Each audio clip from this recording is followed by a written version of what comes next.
नमस्ते everyone. I hope आप सभी अच्छे होंगे। और आज मैं ज़ोन प्रेडिक्टर के ऊपर बात करने वाला हूँ। ज़ोन प्रेडिक्टर बेसिकली ये उतना एक्यूरेट नहीं है, मैं पहले बोल देता हूँ, ये 100% एक्यूरेट नहीं है, ठीक है।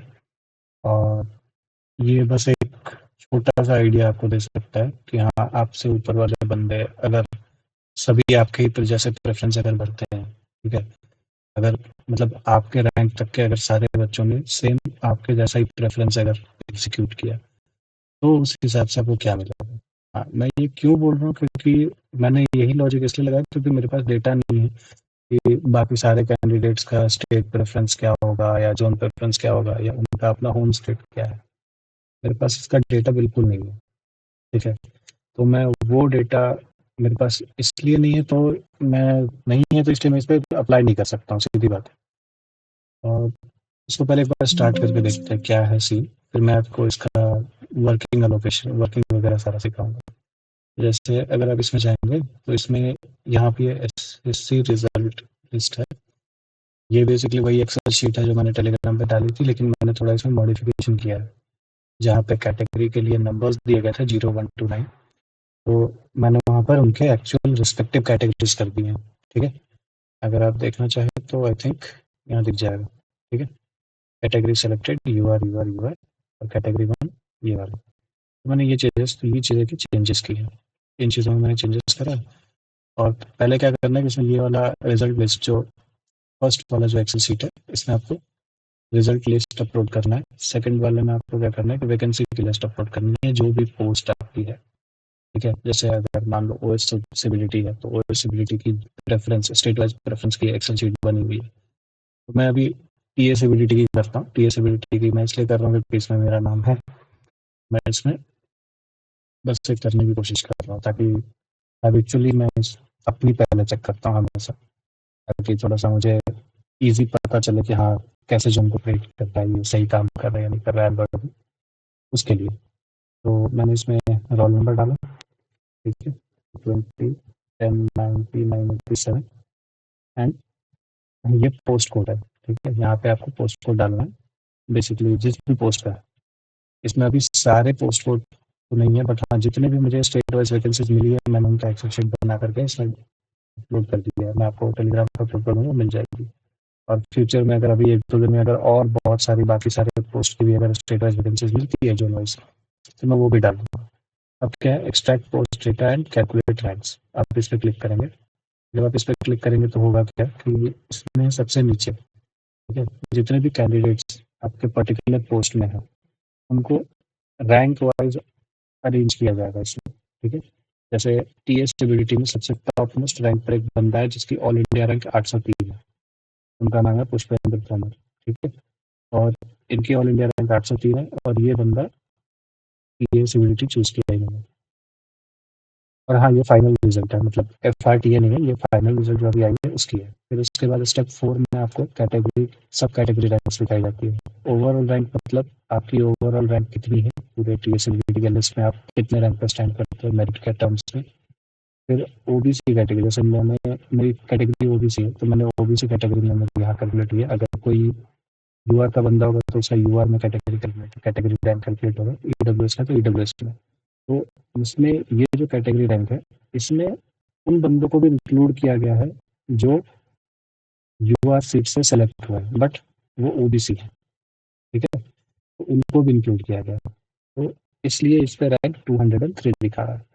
और कैटेगरी सेलेक्टेड रैंक जो है ये सिर्फ ओबीसी का ही है। जैसे मेरी कैटेगरी ओबीसी है, तो जिनकी सिलेक्शन ओबीसी से हुई है, ठीक है, और उस ओबीसी से मतलब यूआर वालों को हटा दो जिन्होंने यूआर से सिलेक्शन लिया है, वैसे ओबीसी के बच्चों को हटा दो, तो जितने बच्चे बचते हैं उसमें ये मेरा रैंक, ठीक है। ये आप सभी का अपना अपना रिस्पेक्टिव रैंक आ जाएगा। आई होप ये तीनों रैंक क्लियर हो गए।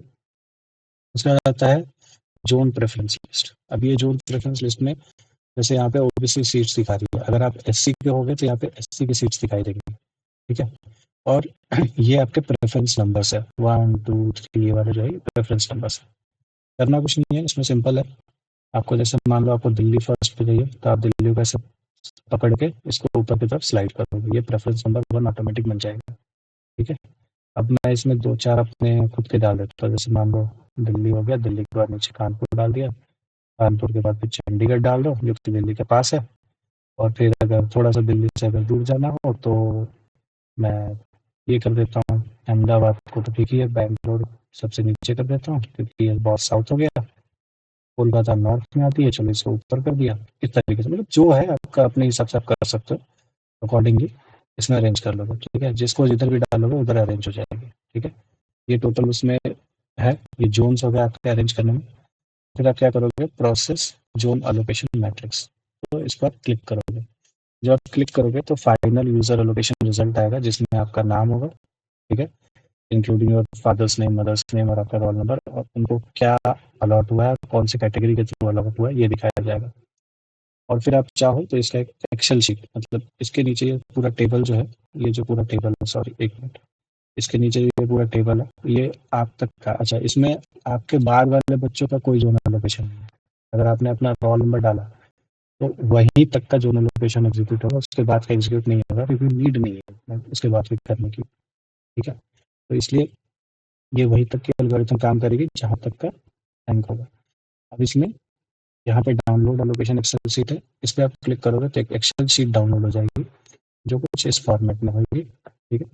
और इसमें आपको पहला आएगा कैटेगरी वन, जो आपकी अपनी कैटेगरी है और सारे बच्चों की अपनी कैटेगरी, फिर कैटेगरी सेलेक्टेड जिस कैटेगरी के थ्रू उनका सिलेक्शन हुआ, और ये अलोकेटेड है, अलोकेटेड जोन है, मतलब कौन सी जोन उनको अलॉट हुई है, इस कैटेगरी में जोन अलोकेट हुई है, ये।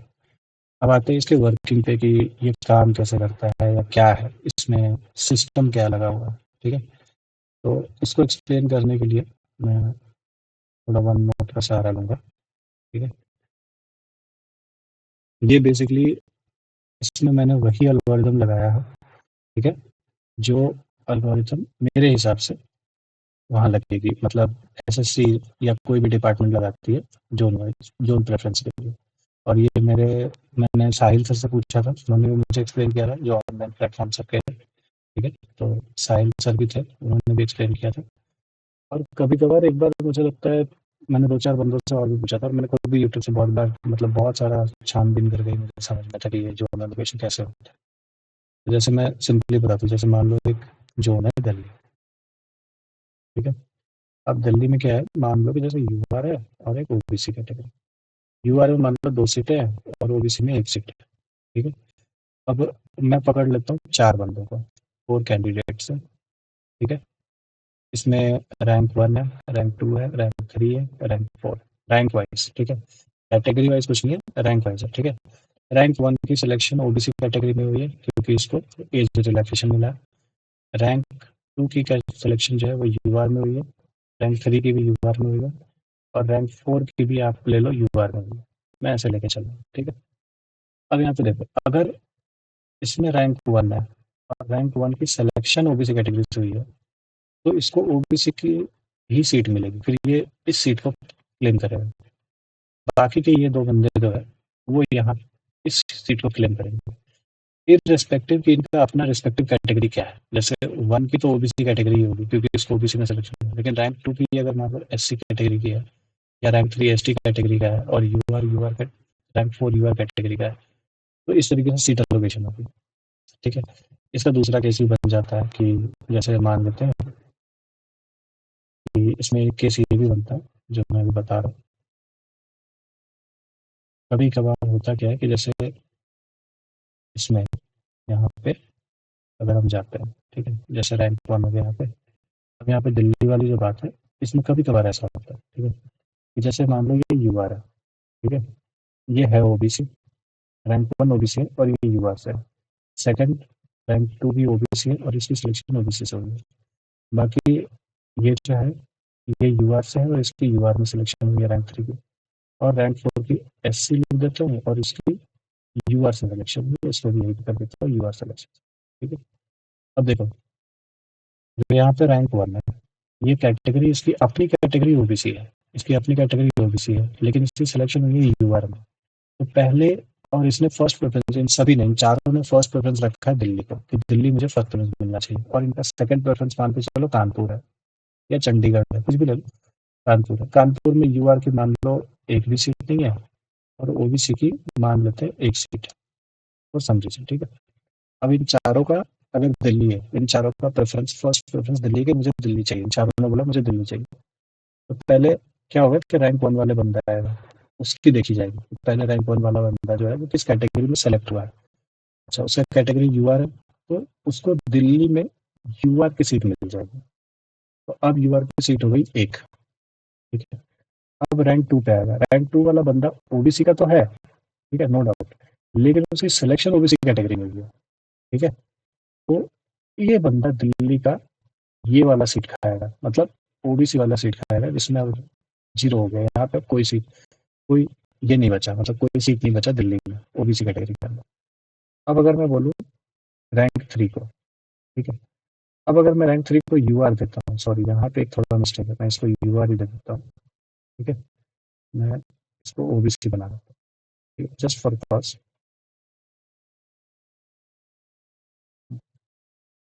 ये वाला ओबीसी कैटेगरी का है,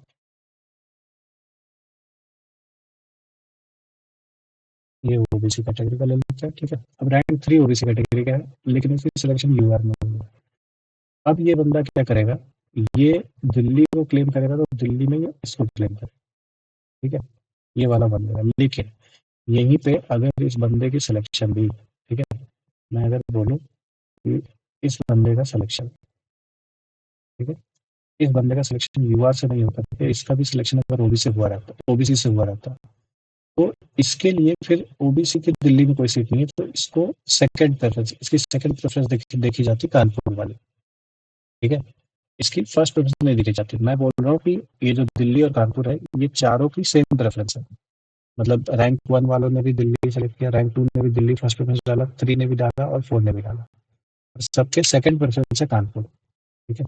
तो इस हिसाब से देखा जाए तो अगर रैंक थ्री का बच्चा यू ओबीसी से सेलेक्ट होता और दिल्ली में अगर ओबीसी का कोई सीट नहीं है, तो इसको मिलता कानपुर का ओबीसी, ठीक है।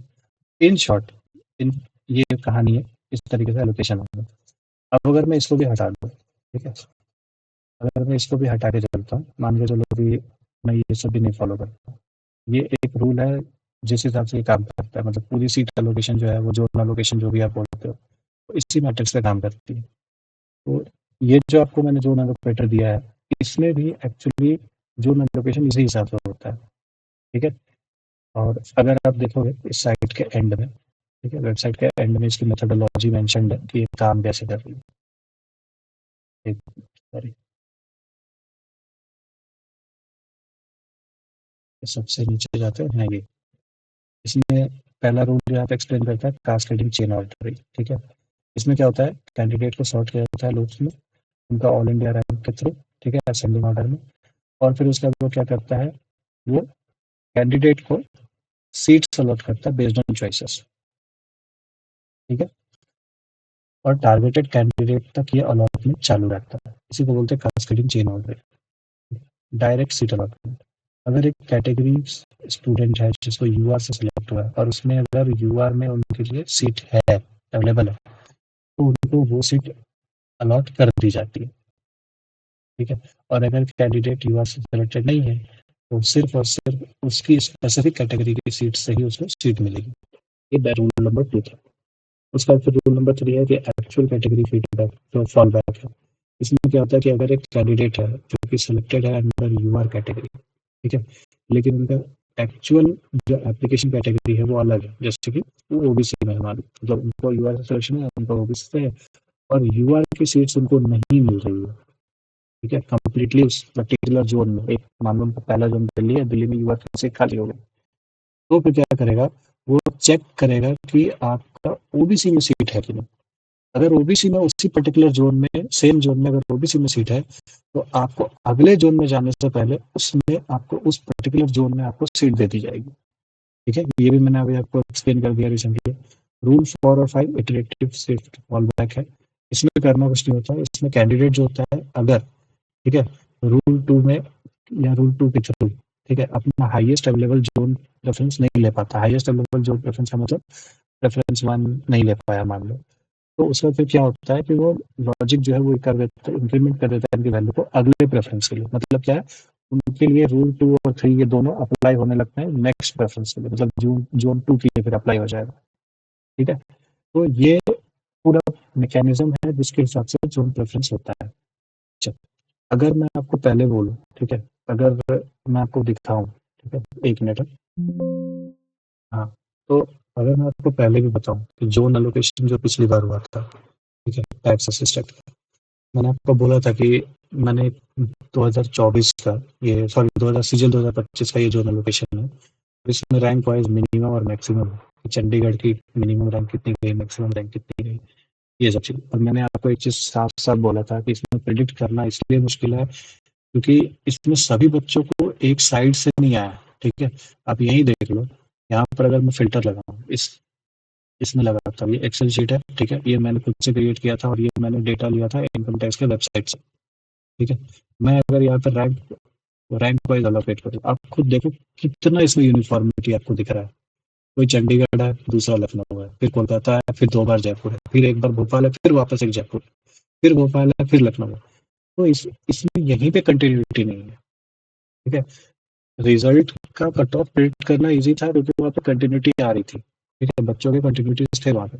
यहाँ कंटिन्यूटी है ही नहीं, तो यहाँ कंटिन्यूटी नहीं है तो इस बेसिस पे ये डिसाइड कर पाना कि किसी का ज़ोन क्या बन सकता है, किसी को कौन-सी ज़ोन मिल सकती है, ये नेक्स्ट टू इम्पॉसिबल है, ठीक है?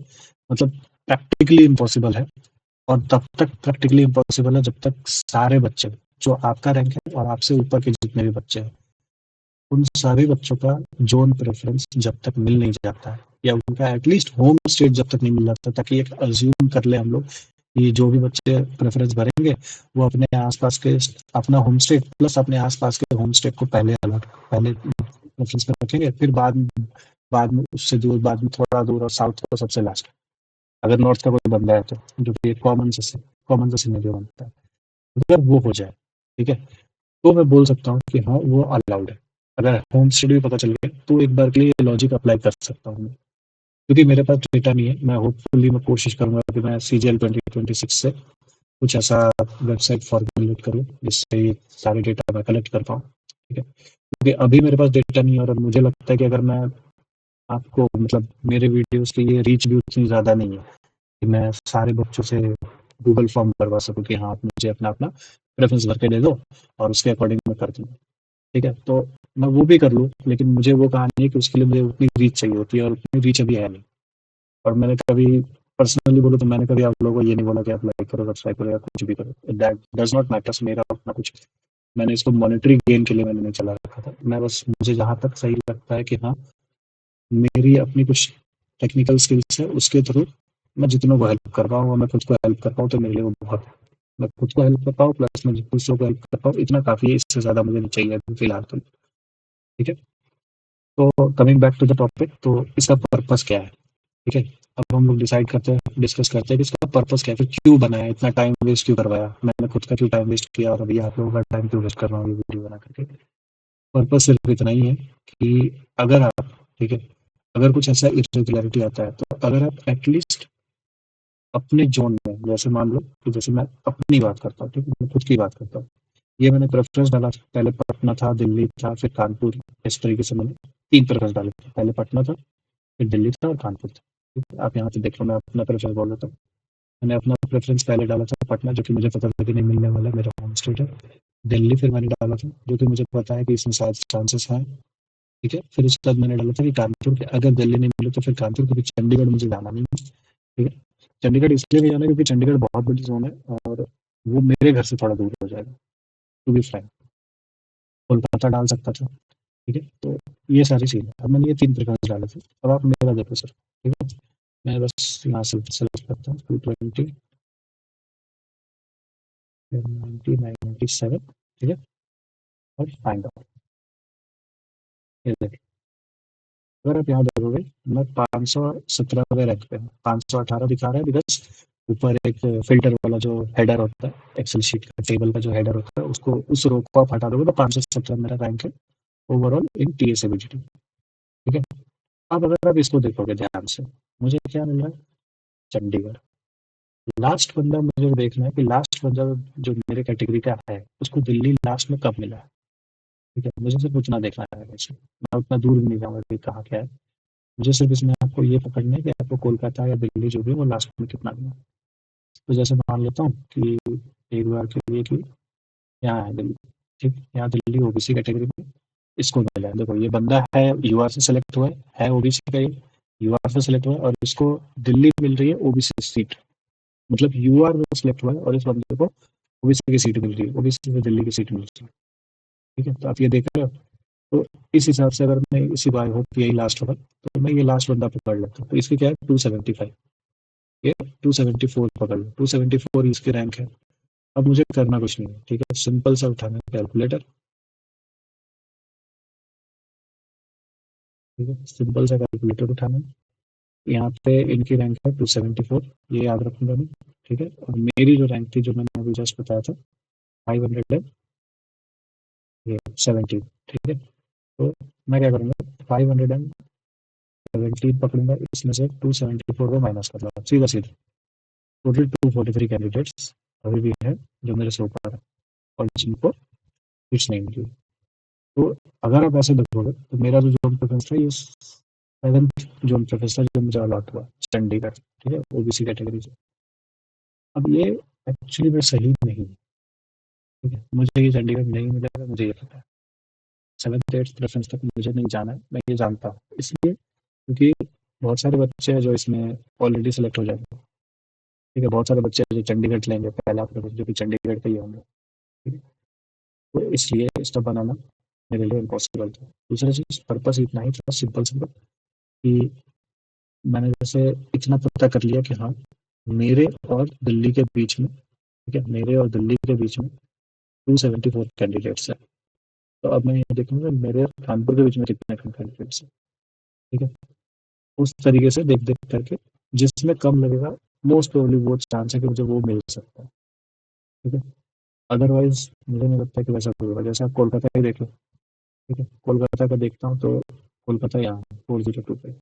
अब ऐसा नहीं है कि कोलकाता है तो मतलब आपको दिल्ली नहीं मिल, दिल्ली मिल सकता है, ठीक है, बट चांस ये तब आपको ज़्यादा शो होगा जब सामने से सबके प्रेफरेंस दिख जाए, सारे रैंक वाइज सभी के प्रेफरेंस दिख जाए। मैं बार बार इस चीज़ को रिपीट कर रहा हूँ, आई थिंक पूरे वीडियो में मैं 3 से 4 बार इस चीज़ को रिपीट कर चुका हूँ कि सभी के होम प्रेफरेंस मिलेंगे, सभी के जोन प्रेफरेंसेस मिलेंगे, तभी मैं बता पाऊंगा कि किसकी क्या लोकेशन है, ठीक है।